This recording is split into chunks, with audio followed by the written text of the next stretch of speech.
Today we're going to be talking a little bit about turnarounds, and we're going to use some of the shell voicings we've learned in the last few lessons, and I'm going to show you how to apply those to turnarounds, the basic 1-6-2-5 that we hear at the ends of many tunes and often within many progressions. We're going to do these both from a 6th string root and a 5th string root. I'm going to start off with the 5th string root version, and a 1-6-2-5 refers to starting a chord on the 1st note of the scale, the 6th note of the scale, the 2nd note of the scale, and the 5th note of the scale. In this case, on the 1st note of a C major scale, we have a C major 7th chord. So here's our shell voicing for C major 7, C, E, B, and you can refer to the diagrams for these. On the 6th degree of the scale, we've got an A minor 7th chord. And I've got this voiced with a 6-string root, A, G, and C. So that's root 7th, 3rd voicing from the 6th string. Then D minor 7 is our 2 chord, D, F, and C. I'm playing root 3rd and 7th. And G7, G, F, and B. This is root 7th and 3rd, played from a 6-string root. So when we hear this progression, this is what we've got.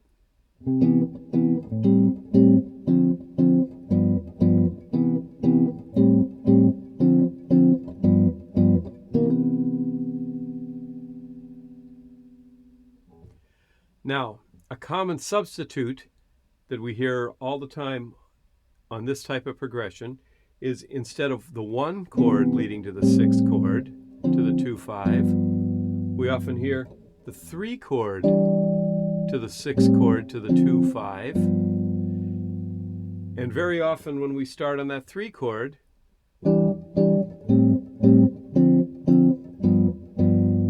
we'll actually make the 6th chord into a dominant 7. So here, E minor 7 is the 3 chord, and instead of playing an A minor 7 for the 6th chord, I'm going to play an A 7th chord. So it's going to have a C sharp in it, one note that's not diatonic to the scale. So we have 3, 6 with a dominant 7, E minor 7 to A7, then 2-5. That's D minor 7 to G7. So we got 1-6-2-5 and 3-6-2-5. I'm going to play them one right after the other.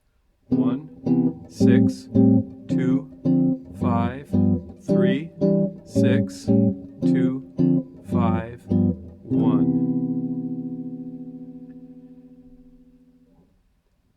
And this can, of course, be transposed up through all the keys. So I would take this progression and just learn it through every key on the neck by just moving it up one fret at a time. We'll do key of D flat. We'd have D flat major 7, B flat minor 7, E flat minor 7, A flat 7, F minor 7, B flat 7, E flat minor 7, A flat 7. So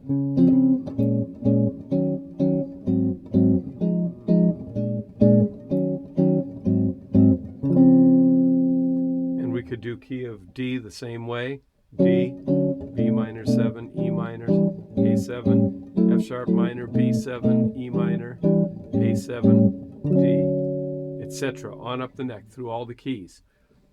Now that'll cover most of your keys through the middle of the neck, but some of those are going to get into a kind of a high range. Once we start getting up here to G, they're okay. They do get to be kind of plinky sounding. So at that point, it's probably wise to move down here to the 6th string root.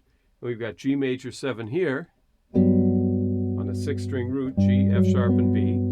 And we got E minor 7, E, G, D, and A minor 7, A, G, C, and D7, D, F sharp, C. So this is a 6th string root voicing of G major 7, 5th string root E minor 7, 6th string root A minor 7, 5th string root D7. Notice how as we're playing these, it almost always works that way. 6th string, 5th string, 6th string, 5th string. The root tends to bounce back and forth between those 2 strings. So here, I'll play that one for you.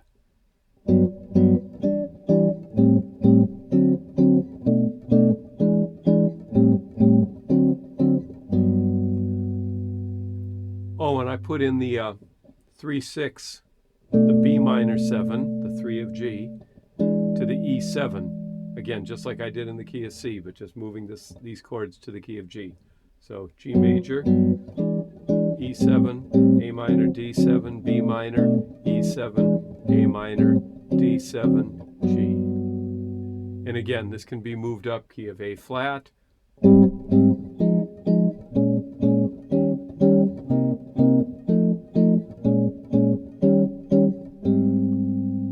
key of A, etc.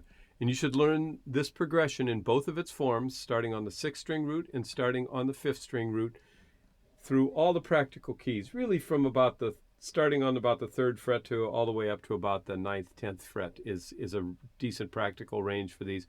If you start going up higher, they start to sound a little bit plinky and funny sounding. They really are better around the middle of the neck, right around in here is the sweet spot. Okay, so learn them, transpose them to all the keys, and we'll be back for another installment with some chord substitutions and other things you can do to these chords.